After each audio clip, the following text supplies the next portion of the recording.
Du temps, si on regarde bien, on n'en a jamais assez, quelle que soit notre situation. On a toujours l'impression que c'est ce qui nous manque le plus. Passer plus de temps en famille, avoir assez de temps pour traiter tout ce qu'on a à traiter dans notre quotidien, avoir du temps pour réaliser l'ensemble de nos projets. Finalement, c'est un petit peu l'élément central qui nous empêche bien souvent d'avancer et de réaliser l'ensemble de nos projets, qu'ils soient personnels ou professionnels. Dans cette vidéo, je voudrais répondre à 2 questions que j'ai reçues par mail qui sont en gros les mamans qui n'arrivent pas à se lancer dans la création de leur entreprise. J'ai un premier mail qui me vient de Virginie qui me dit qu'elle vient de découvrir ma chaîne YouTube. Les conseils sont encourageants, mais c'est difficile de sauter le pas. Elle me précise que entre son travail, sa vie de maman et le lancement de l'entreprise, elle manque de temps. Dans son mail, Virginie me pose d'autres questions. Mais la première chose sur laquelle je voudrais rebondir, c'est sur le fait, quand on est maman, qu'on a un travail et qu'on veut créer son activité, c'est le fait qu'on n'ait pas le temps et que, en fait, on se sente un petit peu débordée pour pouvoir réaliser tout ça.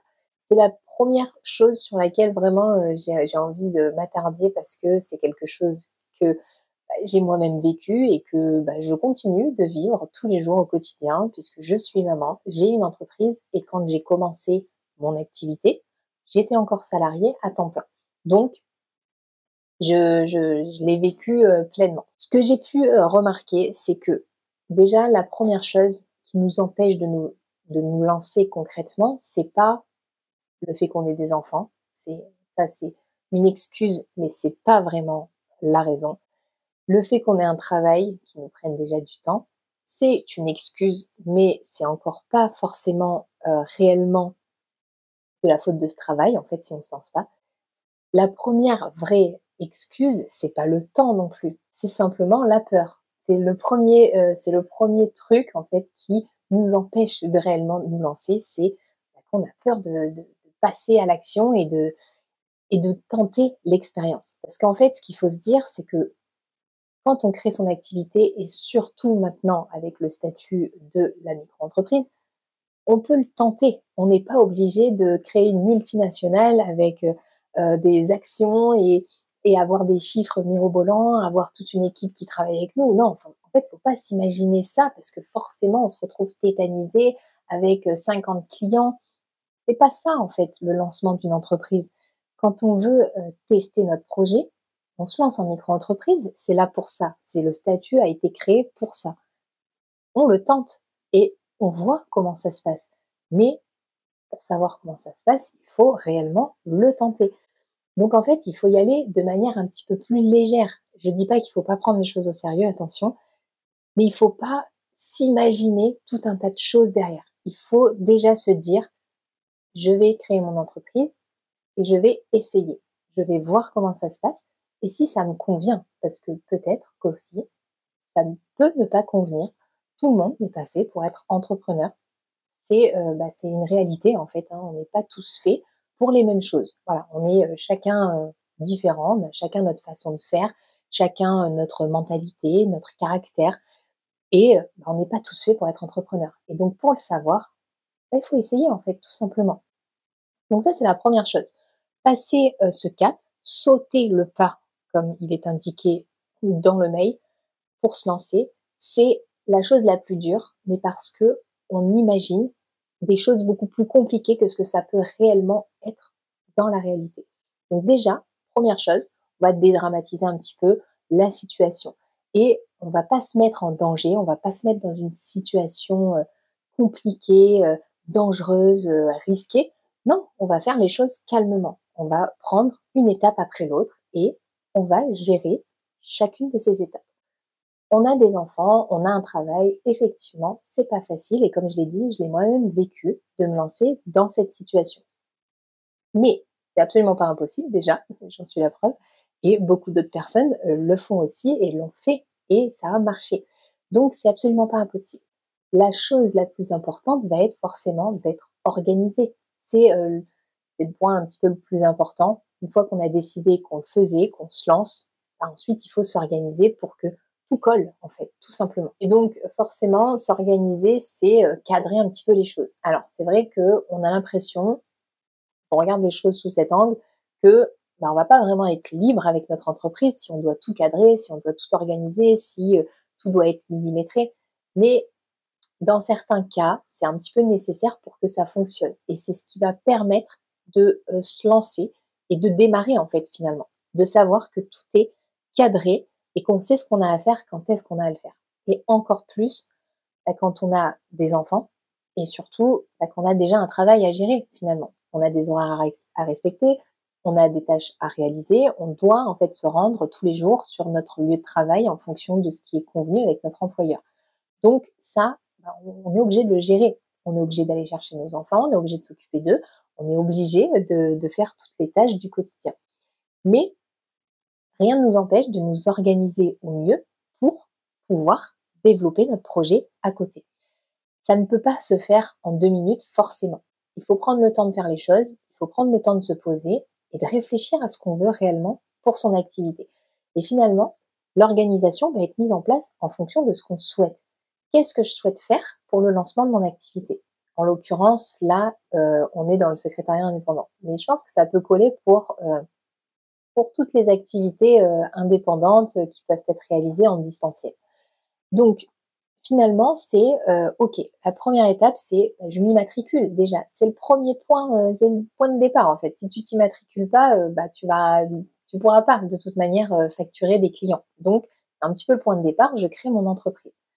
L'avantage, encore une fois, de la micro-entreprise, c'est que en fait, on peut tester. On peut tester et si on n'a pas de clients, on paiera rien. Donc, pas d'affolement là-dessus. J'ai fait mon immatriculation.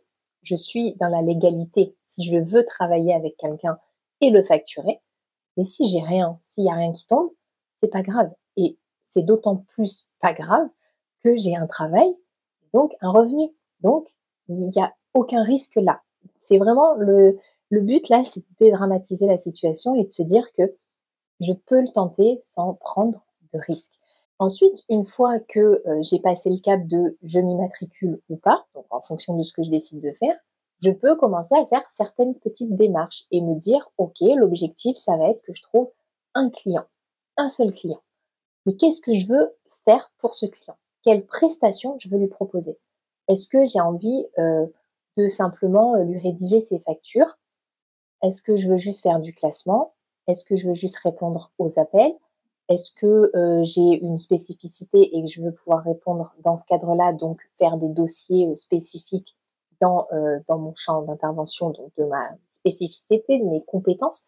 Par exemple, je vais prendre le dossier d'injonction de payer pour les gens qui n'arrivent pas à se faire payer, pour les entrepreneurs qui n'arrivent pas à se faire régler leurs factures. Au bout d'un moment, passer à l'attaque et on peut le faire nous-mêmes.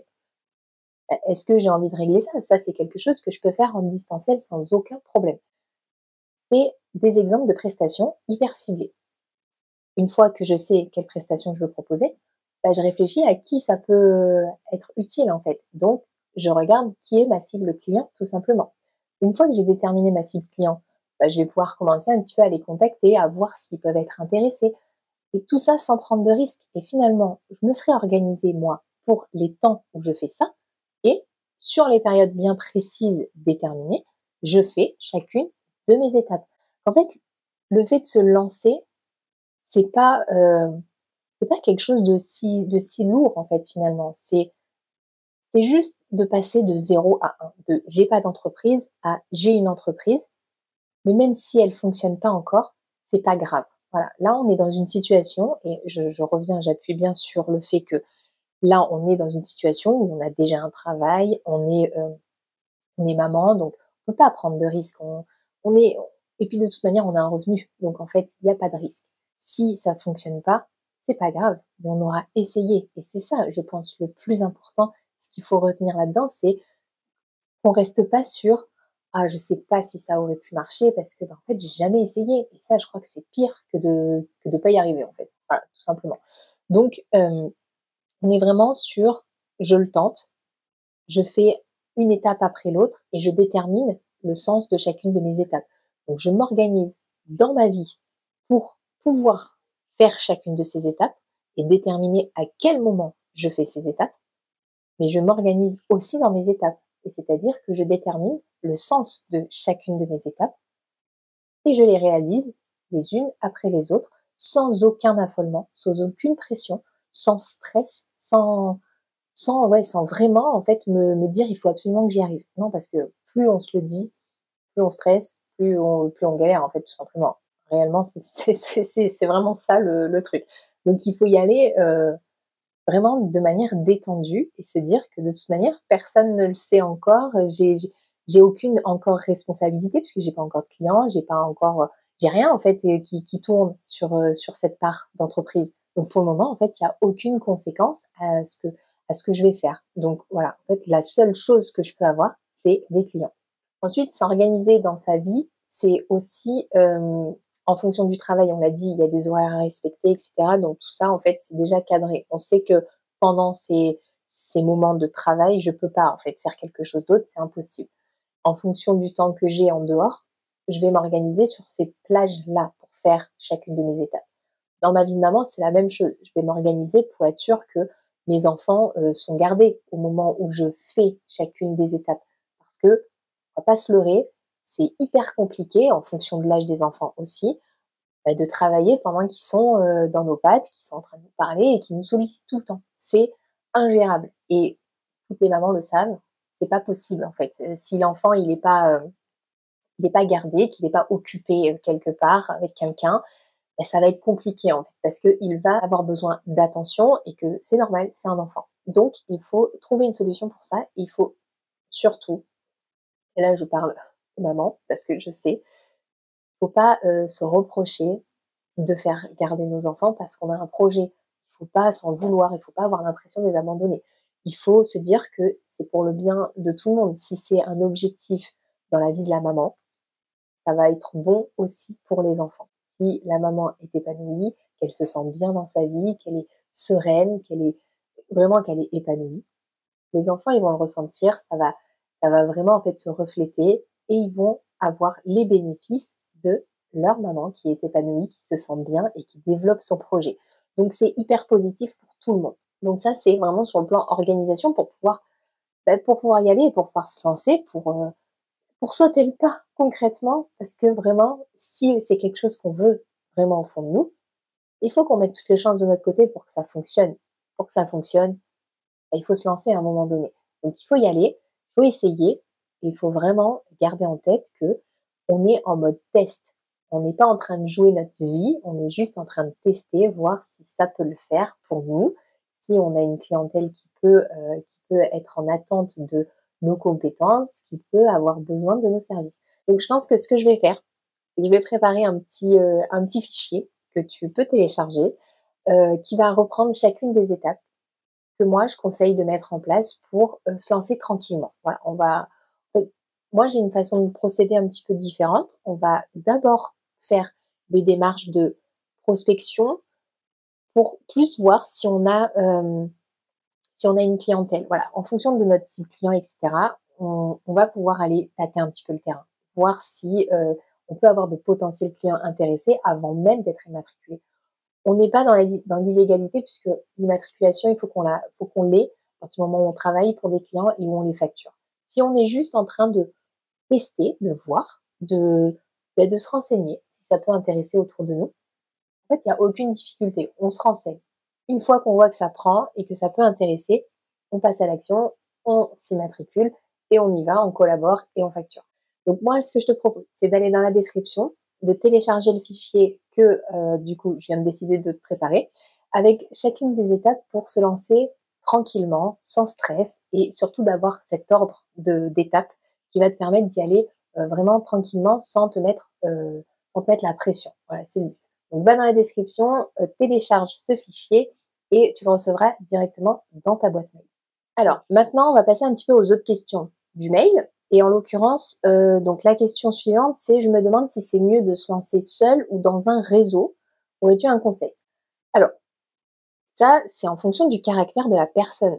Je pense que les personnes qui vont dans des réseaux qui se font accompagner vraiment par des centres dédiés, c'est qu'elles ont besoin de se sentir soutenues, de pas être seules et voilà, qu'elles ont besoin de se sentir plus en sécurité et accompagnée en fait, vraiment prise par la main. Voilà, moi je veux vraiment voir ça comme ça. Alors moi je suis pas trop de de ce genre. Je suis plutôt du genre à faire des trucs toute seule dans mon coin et voilà, il y a pas demander, quoi que ce soit en fait. Donc c'est vrai que j'aime bien être complètement libre et voilà, c'est un peu ce qui me freine avec ce type de réseau, c'est que je me sentirais pas complètement libre. J'aurais l'impression de dépendre quand même de quelqu'un et ça c'est un peu à l'opposé de ma vision à moi, de l'entrepreneuriat, de la liberté que j'ai dans mon activité. Donc ça après, c'est vraiment une question de caractère, question de besoin et voilà de façon de procéder pour la personne. Mais voilà, moi c'est pas mon truc. Je préfère faire, tranquille, me renseigner de mon côté sur les en fait, sur ce dont j'ai besoin, moi spécifiquement et faire en fait les choses. Voilà, passer à l'action. Je J'ai pas envie d'attendre qu'on me dise: «Fais ci, fais ça». Non, voilà. Après ça c'est chacun est comme il est. Il y a pas de mieux ou pas mieux, en fait, finalement. C'est ce qu'il y a de mieux en fonction de chacun. Donc ça, c'est un choix, personnel et dans ce cas-là, il faut quand même bien se renseigner sur les engagements qu'on a auprès de ce réseau, de ce centre d'aide, de savoir si, si on va, facturer, et si quelle part va nous être pris, par exemple, combien ça coûte, parce que forcément, généralement, c'est pas trop gratuit. Enfin bon, en gros, voilà, il faut savoir qu'on va quand même partager un petit peu, la part du gâteau, quoi. Donc bon, ça, c'est encore une fois au choix de chacun. Ensuite, autre, autre question sur le mail, je stresse de ne pas trouver de clients, mais je stresse aussi d'en trouver et de ne pas savoir, répondre à leurs besoins. Et donc là, on est clairement dans le fait de si j'ai peur de pas savoir répondre aux besoins du client, c'est peut-être que j'ai mal ciblé mon client. C'est peut-être que, bah, en fait, ce client, je suis pas sûre de pouvoir lui répondre parce qu'en fait, je sais pas vraiment de quoi il a besoin. Donc ça, c'est un peu le problème. C'est pour ça que dans, les étapes, on passe par la cible client. On détermine ce qu'on peut apporter et à qui ça va être utile. Comme ça, on cible correctement et on sait que les personnes qui éventuellement vont nous contacter, bah, on sera apte à répondre à leurs besoins. Ensuite, autre chose, et même si on sait qu'on a les compétences, qu'on sait faire plein de choses, bah, on a toujours un peu ce stress finalement de de pas être capable, surtout quand c'est les premiers clients. On sait jamais comment ça va se passer puisque chaque client est différent. Et chaque client est une personne à part entière, hein, donc finalement, on ne sait pas vraiment en fonction du caractère, des besoins, de la façon de fonctionner, etc. C'est vrai qu'on a toujours cette peur de toute manière de ne pas pouvoir répondre à la demande. Mais ça va faire partie un petit peu, on va dire, du jeu, du travail. Ça va être la capacité d'adaptation. Ça va être le point fort de la secrétaire indépendante aussi, de pouvoir s'adapter assez facilement et de dire, OK, j'ai bien entendu que le client avait besoin de telle chose. Je suis pas certaine de pouvoir répondre intégralement à la demande. Je vais aller me renseigner, tout simplement. En fait, moi, ça m'est déjà arrivé d'avoir un client avec qui je travaillais, que voilà, je gérais ce qu'il y avait à gérer et qui me demande un truc que j'avais jamais fait. Bah, en fait, l'honnêteté, il n'y a rien de mieux. OK, j'ai bien compris, sauf que ça, je l'ai jamais fait, donc je vais d'abord me renseigner et ensuite, bah, je vais voir si je peux le faire, si je suis capable de le faire. Et une fois qu'on s'est renseigné, qu'on a pris, pourquoi pas se former directement par l'ensemble des formations disponibles en ligne et en l'occurrence dans mon catalogue, ou pourquoi pas d'aller chercher sur Internet, de se renseigner auprès d'autres professionnels. Bref, il y a plein de moyens de trouver en fait des réponses sur ce qu'on ne sait pas. Donc finalement, en fait, le dire, c'est déjà, encore une fois, on soulage, en fait, on se stresse pas. Je ne sais pas le faire, mais je peux me renseigner. Et en fait, bah, là, le client, il est content parce qu'il se dit, OK, elle ne sait pas, mais bah, elle va chercher une solution pour pouvoir m'aider. Donc, moi, je trouve que c'est positif. Et il vaut mieux dire qu'on ne sait pas plutôt que de faire semblant qu'on le sait et qu'en fait, ce soit une cata derrière et le client, là, il sera hyper déçu. Donc, l'honnêteté avant tout, ça, c'est hyper important.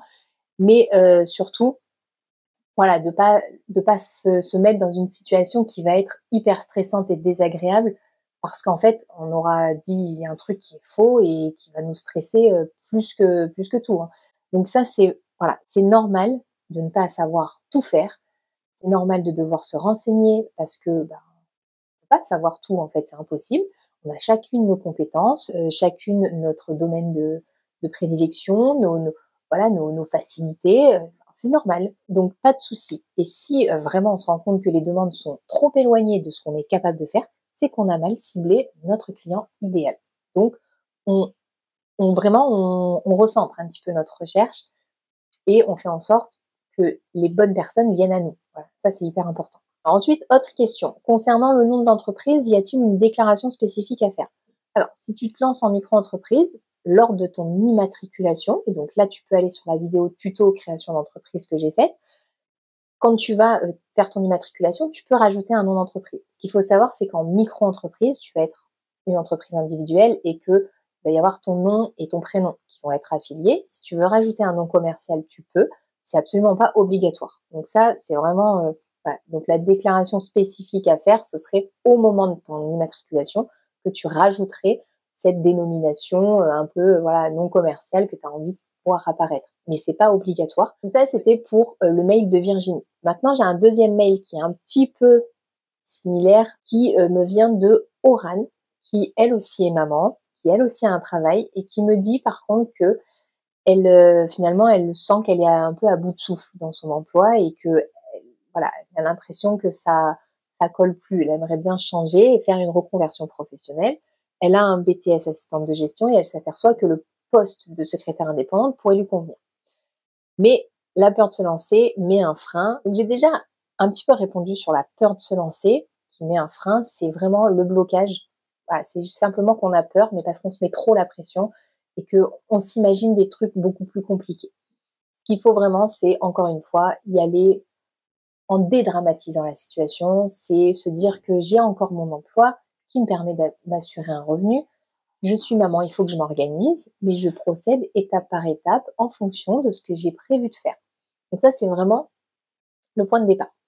Ensuite, et là, moi, j'ai une petite phrase qui attire vraiment mon attention, c'est « Je m'aperçois que le poste de secrétaire indépendante pourrait me convenir ». Attention, c'est pas un poste. On n'est pas employé par nos clients. On est vraiment indépendante. Donc c'est pas un poste de secrétaire indépendante, c'est vraiment une entreprise.